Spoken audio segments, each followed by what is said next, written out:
আল্লাহ তাআলা বলছেন তোমরা তাদের মতো হয়ে না, যারা কি করেছে, যারা দলে দলে বিভক্ত হয়ে গেছে, ওয়াখতালাফু, এবং তারা মতানৈক্য সৃষ্টি করেছে। তাহলে আল্লাহ তাআলা নিষেধ করছেন দুই শ্রেণীর মানুষের মতো হতে। এক, যারা দলে দলে বিভক্ত হয়ে গেছে তাদের মতো আমাদেরকে হওয়া যাবে না। আবার বলছেন যারা মতানৈক্য করেছে তাদের মতো আমাদেরকে হওয়া যাবে না। মিন বাদি মা জাআহুল বাইয়িনাত, সুস্পষ্ট প্রমাণাদি আসার পর। তার মানে আমাদের সামনে কি সুস্পষ্ট প্রমাণাদি আছে কি নাই? আছে না? তার মানে পবিত্র কোরআন এবং সহিহ হাদিস হচ্ছে সুস্পষ্ট প্রমাণের সবচেয়ে বড় মাপকাঠি। তাই আল্লাহ বলছেন যে সুস্পষ্ট প্রমাণাদি আসার পরে তোমরা পরস্পর দলে দলে বিভক্ত হয়েও না, আর ইখতিলাফ করো না, মতানৈক্য করো না। তাহলে এখান থেকে আমরা বুঝলাম যে যারা মতানৈক্য করবে বা যারা দলে দলে বিভক্ত হবে তাদের পরিণাম সম্পর্কে বলা হচ্ছে উলাইকা লাহুম আযাবুন আযীম, আর তাদের জন্য রয়েছে কঠোর শাস্তি। তাহলে এটা আমরা জানলাম। তাহলে এখন প্রশ্ন হচ্ছে, সুস্পষ্ট প্রমাণাদিতে আমাদেরকে দলে দলে বিভক্ত হতে নিষেধ করা হয়েছে। ঠিক তার আগের আয়াতেই দেখেন আল্লাহ তাআলা আবার বলছেন যে ওয়ালতাকুম মিনকুম উম্মাহ, তোমাদের মধ্যে একটি দল থাকবে। তাহলে এই দুটো কথার মধ্যে কি আমরা বুঝতে পেরেছি আসলে কি বলতে চেয়েছেন আল্লাহ? এটাকে আমরা বুঝতে পেরেছি কিনা? তার মানে আল্লাহর মূল বক্তব্য হচ্ছে এই যে আল্লাহ তাআলা আমাদেরকে বলছেন যে আমরা যেন অবশ্যই সংঘবদ্ধ থাকি, দলে দলে যেন বিভক্ত না হই। তার যদি আগের আয়াতে নেই তাহলে এই 105 নম্বর আয়াতটা আরো ক্ল্যারিফাই হয়। এর আগের আয়াত অর্থাৎ সূরা আল ইমরানের 103 নম্বর আয়াতের দিকে যদি আমরা যাই, ওখানে আল্লাহ তাআলা বলছেন যে ওয়াতাসিমু বিহাবলিল্লাহি জামিআ ওয়ালা তাফাররাক, যে তোমরা সকলেই মিলে আল্লাহ রজ্জুকে, আল্লাহ রশিকে সংঘবদ্ধভাবে আঁকড়ে ধরো, ওয়ালা তাফাররাকু, আর পরস্পরে বিভক্ত হয়েও না। তাহলে এই আয়াত থেকে বোঝা গেল যে আসলে আমাদেরকে সংঘবদ্ধ হয়ে থাকার কথাটাই এই 3টি আয়াতে স্পষ্ট করে বলা হয়েছে। দলে দলে বিভক্ত হওয়া বা ফেরকাবন্দি করতে নিষেধ করতে বলা হয়েছে। এখন একটা প্রশ্ন আসতে পারে, তাহলে আমরা দল কাকে বলছি? বাংলাদেশে তো অনেকগুলো ইসলামী দল আছে, তো সবগুলো দলই তো নিজেদেরকে দাবি করছে তারা হক দল। তাহলে আমরা এবার কেন নিজেদেরকে আলাদাভাবে আরো বেশি হক দল দাবি করছি? এ বিষয়ে যদি আমরা আব্দুল ইবনে মাসউদ রাদিয়াল্লাহু আনহু জামাতের ব্যাখ্যাটা নিই, তিনি বলছেন, আব্দুল ইবনে মাসউদ রাদিয়াল্লাহু আনহু তিনি বলছেন আল জামাতু মা ফাকাল হক ওয়া ইন কুনতা ওয়াহদাক, যে জামাত তাকেই বলা হয় যারা হকের সাথে সম্পৃক্ত, যাদের সম্পর্ক হকের সাথে। ওয়াইন কুনতা ওয়াহদাক, যদিও সেই ব্যক্তি একাই হয়, ওই ব্যক্তি যদি একাকিও হয় আর সে যদি হকের সাথে থাকে তাহলে সে একা একটা জামাত। এবার একটা প্রশ্ন, আচ্ছা এই প্রশ্নটা পরে আমরা আসবো, তার আগে এটা বোঝার চেষ্টা করি যে আমাদের কাছে সুস্পষ্ট প্রমাণাদিগুলো কি কি আসছে, কি কি আসছে যার কারণে আমাদেরকে সংঘবদ্ধ হয়ে থাকার কথাটা আল্লাহ তাআলা এত গুরুত্বের সাথে আমাদেরকে বলেছেন। এবার আমরা আপনাদেরকে যদি বলি যে সংঘবদ্ধ জীবনযাপনের যে গুরুত্ব এবং উপকারিতা, এই দুটো যদি একসাথে আপনাদেরকে বলি, তাহলে 1 নম্বর দেখেন যে 1 নম্বর বিষয়টা আমরা বলবো যে আল্লাহ তাআলা বলছেন সূরা আরাফের 181 নম্বর আয়াতে আল্লাহ বলছেন যে অমিম্মা খালাকনা উম্মা ইয়াহদুনা বিল হক ওয়া বিহি ইয়াদিলুন। আল্লাহ তাআলা বলছেন আমার সৃষ্টির মধ্যে একটি দল আছে। আল্লাহ তাআলা বলছেন যে আমার সৃষ্টির মধ্যে একটি দল আছে যারা কি করে, যে ইয়াহদুনা বিল হক, যারা হক অনুযায়ী হকের সাথে চলাফেরা করে, অবিহি ইয়াদুলুন, এবং এইভাবেই ন্যায় বিচার করে। তারা হকের সাথে থাকে এবং এভাবেই তারা ন্যায় বিচার করে। তাহলে এখান থেকে আমরা বুঝলাম যে এই উম্মতের মধ্যে একদল আছে যারা এই কাজ করে।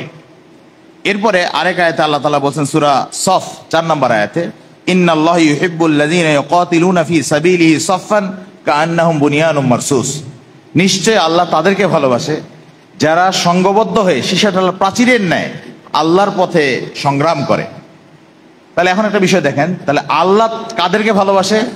যারা সংঘবদ্ধ হয়। মানে কাতার কখন লাগে? জামাতেই তো কাতার লাগে। তার মানে যারা জামাতবদ্ধ হয়ে আল্লাহর পথে সংগ্রাম করে তাদেরকে কে ভালোবাসে? আল্লাহ ভালোবাসে। এখন যদি পাল্টা প্রশ্ন করি, আমার তো কোনো শায়েকের ভালোবাসার দরকার নাই, কোন শায়েক কি বললো সেই ভালোবাসার তো আমার দরকার নাই, আমার তো আল্লাহর ভালোবাসার দরকার আছে। কি কথা ঠিক না? তো আল্লাহর ভালোবাসার স্বার্থে আমি তো অবশ্যই জামাতবদ্ধভাবে সংঘবদ্ধ হয়েই সংগ্রাম করব। এদিকে আপনি একমত নাকি দ্বিমত? এটা কি বোঝা যাচ্ছে কিনা? আমি তো আল্লাহর ভালোবাসার মুখাপেক্ষী, আমি তো কোনো শায়েকের ভালোবাসার মুখাপেক্ষী না।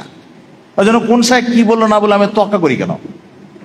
ওনার কথা তো আমার কাছে এখানে প্যারালালি আমি তো দাঁড় করাতেই পারবো না, কিন্তু এখানে আল্লাহ বলছেন আল্লাহ ভালোবাসবেন তাদেরকে যারা সীসাঢাল প্রাচীরের ন্যায় জামাতবদ্ধভাবে সংঘবদ্ধভাবে সফফান কাতারবন্দি হয়ে সংগ্রাম করেন।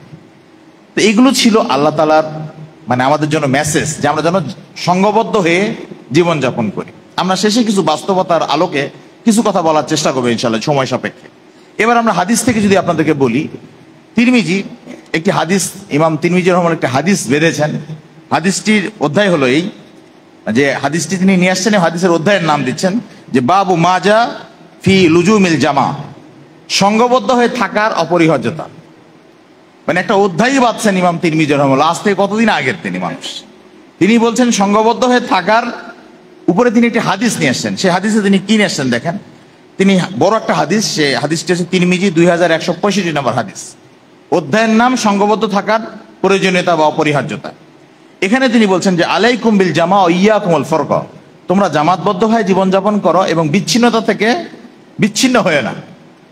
এরপর বলছেন যে ফাইন্নাস শাইতানা মা আল ওয়াহিদ, কারণ শয়তান একজন মানুষের সাথে থাকে। এরপর বলছেন যে ওহুয়া মিনাল ইসনাইনি আবাদ, এবং শয়তান দুইজন থেকে পৃথক হয়ে যায়। শেষে বলছেন যে মান আরাদা বুহবা হাতল জান্নাহ ফালিয়ালজামিল জামা, যে ব্যক্তি জান্নাতের গুরুত্বপূর্ণ স্থানে অবস্থান করতে চায় সে যেন জামাতবদ্ধ জীবনযাপন করে।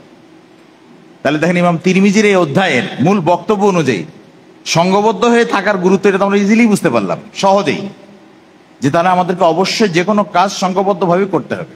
এখন যদি বাস্তবতার আলোকে যদি আপনাদেরকে কিছু কথা বলি, যে এখন একটা মানুষ তার পরিবার বা তার ফ্যামিলিকে বাড়াইতে চায়, সে কি একা একা পারবে? মানে একা একা সে তার পরিবারকে বাড়াতে চায়, পারবে?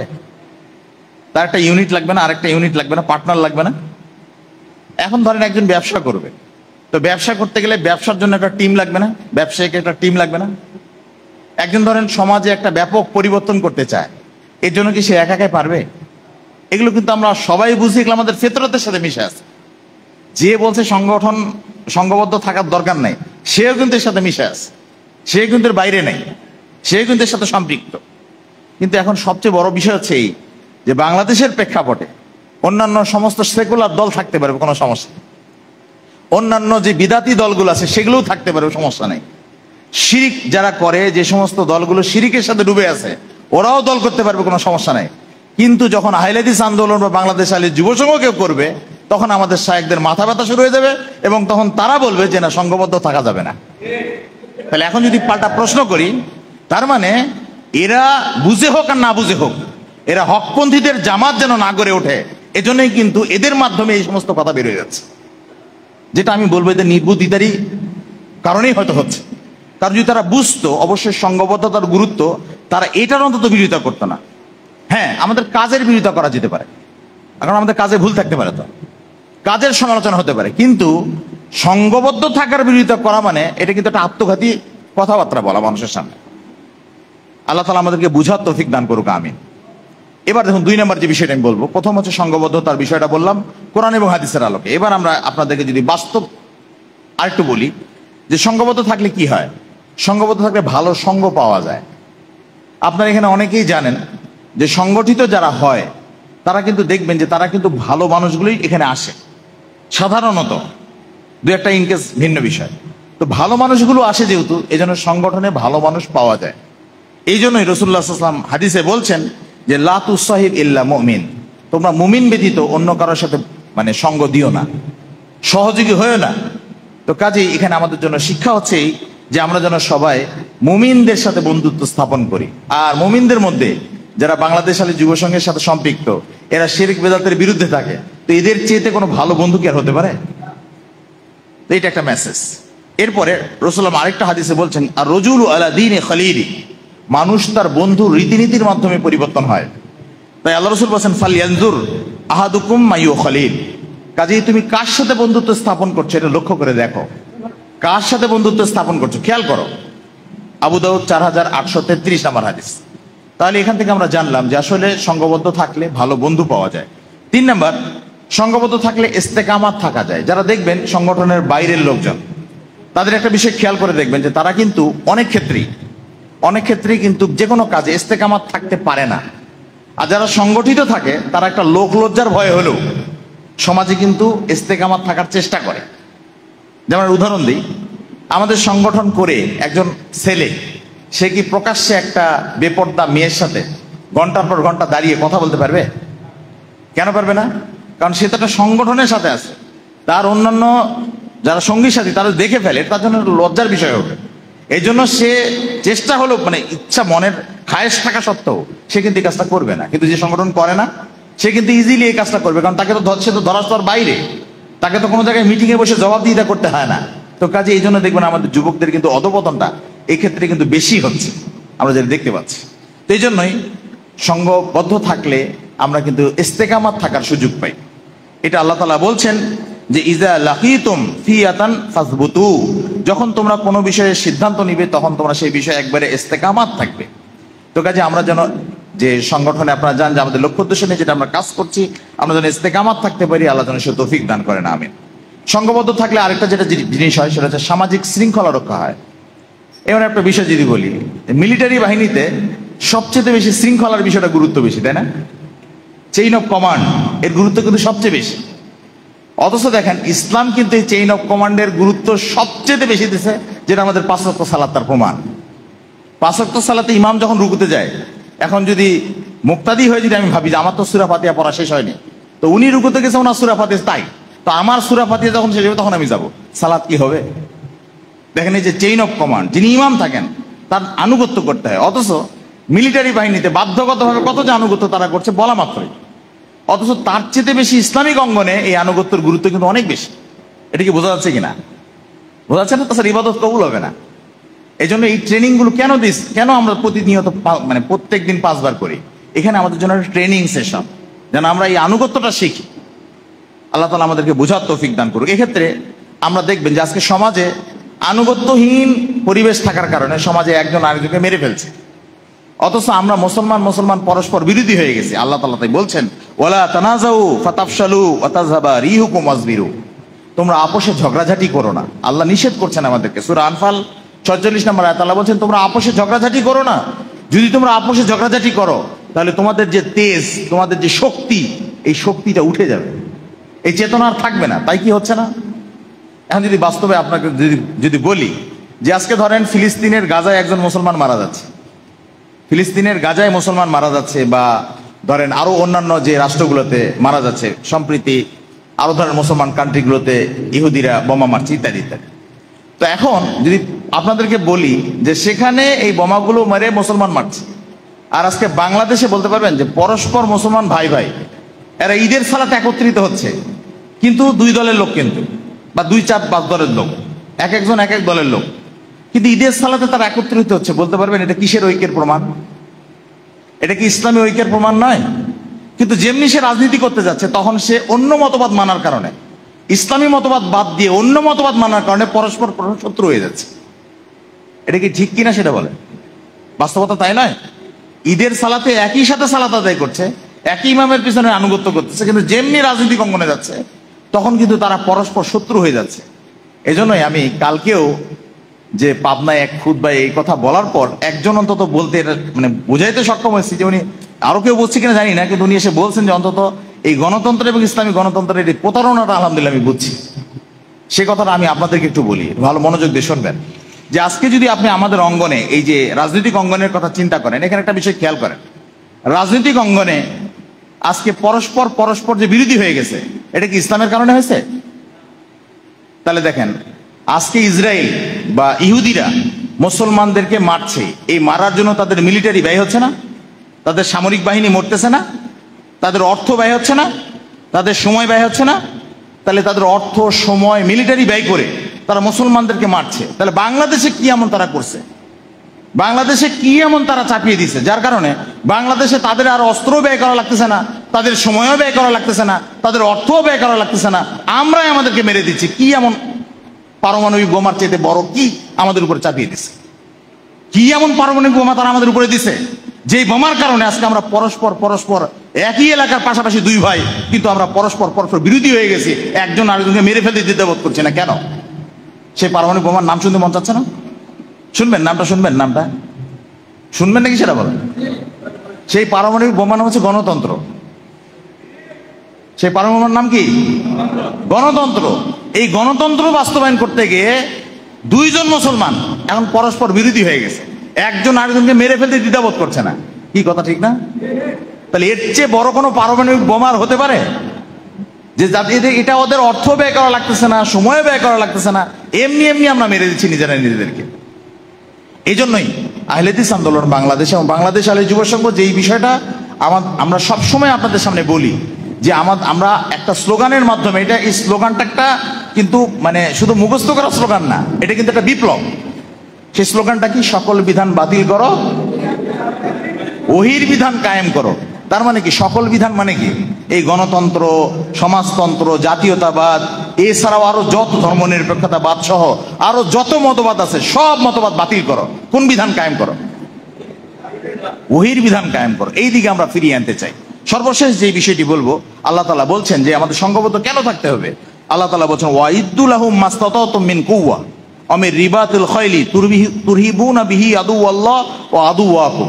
আল্লাহ তাআলা সূরা আনফাল 60 নম্বর আয়াতে বলছেন যে তোমরা যথাসাধ্য শক্তি সঞ্চয় করো এবং তোমাদের যুদ্ধের জন্য যুদ্ধের ঘোড়াগুলোকে প্রস্তুত রাখো, যুদ্ধের প্রস্তুতি গ্রহণ করো। এই জাহিলি ময়দানে আমাদের জিহাদের মানে জন্য প্রস্তুত থাকতে হবে না? আমাদের মোহতারাম আমিরে জামাত আমাদেরকে শিখিয়ে দেননি যে মুক্তির পথ কি? তাহলে একবার বলি আমরা, মুক্তির একই পথ। তাহলে এই যে আমরা তো দাওয়াত দিচ্ছি, সাথে সাথে জিহাদও করছি, তাহলে জিহাদের জন্য আমাদের প্রস্তুত থাকতে হবে না? তো জিহাদ কি একা একা হয়?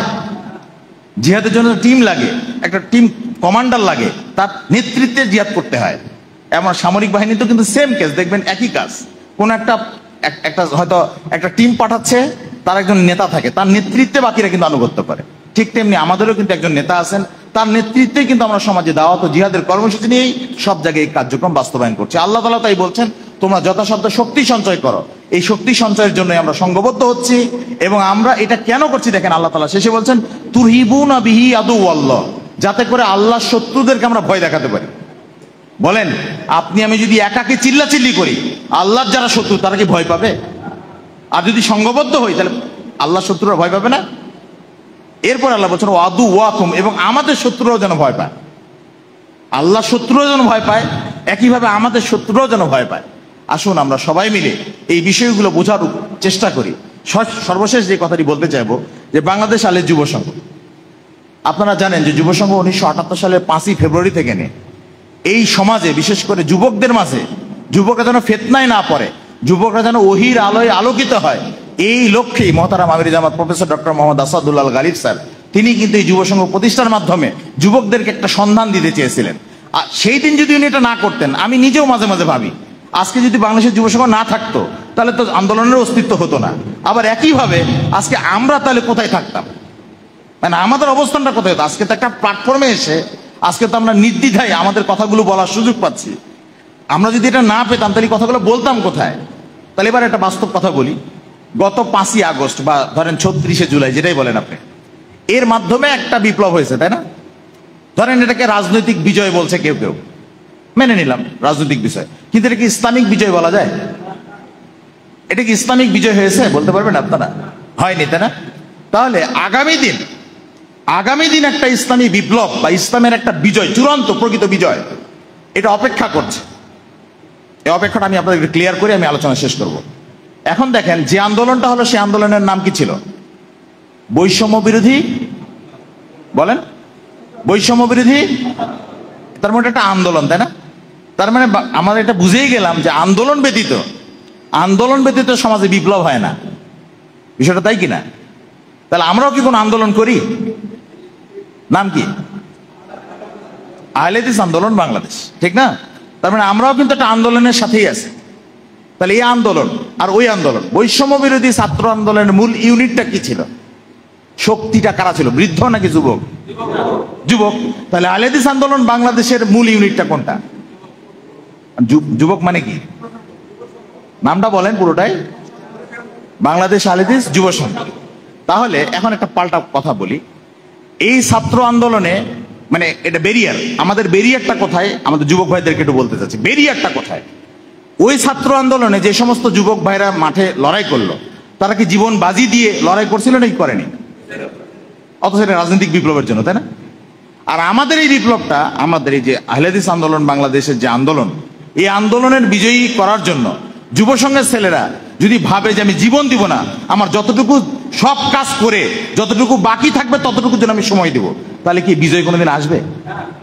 তা আমি মনে করি যে বাংলাদেশ আর যুব সংঘের প্রত্যেকটা ভাইয়েরা যেদিন এই নিয়ত করে বসবে যে জীবন ও মাল ও জান বাজি রেখে এই সমাজে বাতিল উৎখাত করার জন্য সকল বিধান বাতিল করো, ওহির বিধান কায়েমের জন্য যখন একমত হয়ে যাবে, তখন আরেকটা বিপ্লব হবে। আর সেই দিন ওই বিপ্লবে ইসলামী রাষ্ট্র, ইসলামী খেলাফত কায়েম হবে ইনশাআল্লাহ। এই জন্য আমি অনুরোধ করবো যে আমাদের যুবক ভাইদেরকে তারা যেন নিজের জান এবং মাল বাজি রাখার জন্য প্রস্তুত থাকেন, এবং আগামী দিনে আরেকটা বিপ্লব, যেই বিপ্লব যুবকদের মাধ্যমেই হবে, সেটা বাংলাদেশের যুব সংঘের মাধ্যমেই হবে। এইরকম মন মানসিকতা নিয়ে জীবন বাজি রেখে হয়ে এই ময়দানে যেন ঝাঁপিয়ে পড়তে পারি, ইনশাআল্লাহ বাতিল একবারে পালিয়ে যাবে, যেমন নেতারা পালিয়ে গেছে ওই রকম সকল বিধানগুলো পালিয়ে যাবে বাংলাদেশ থেকে ইনশাআল্লাহ। একমাত্র ওহির বিধান থাকবে, অন্য কোনো বিধান থাকবে না ইনশাআল্লাহ। আমরা সেই দিনের আশা রাখি এবং সেই দিনের দাবি রেখে আপনাদের সামনে, আপনাদের কাছ থেকে আমি আজকে বিদায় নিচ্ছি, এবং সেই আশাও রাখছি আজকে আমার জীবন সেটা যেন নাও দেখে যেতে পারি। আমি বদরের সেই রকম মুহূর্তের কথা স্মরণ করতে চাই। বদর যুদ্ধে অনেকে ওই মক্কা বিজয় দেখে যেতে পারেনি, তো তারা কি বিফল হয়েছে নাকি? তা আমি মনে করি যে আমরাও এই মেজাজ নিয়ে থাকি, আমরা হয়তো মরে যেতে পারি, কিন্তু কোনো না কোনো ভাইয়ের মাধ্যমে বিপ্লব হবে ইনশাআল্লাহ, সেই দিন বিজয় আসবে ইনশাআল্লাহ। সেই আশা রেখেই আমি আপনাদের কাছে সেই আশাবাদ ব্যক্ত করে আজকে আমি আমার আলোচনা এখানেই শেষ করছি। আসসালামু আলাইকুম।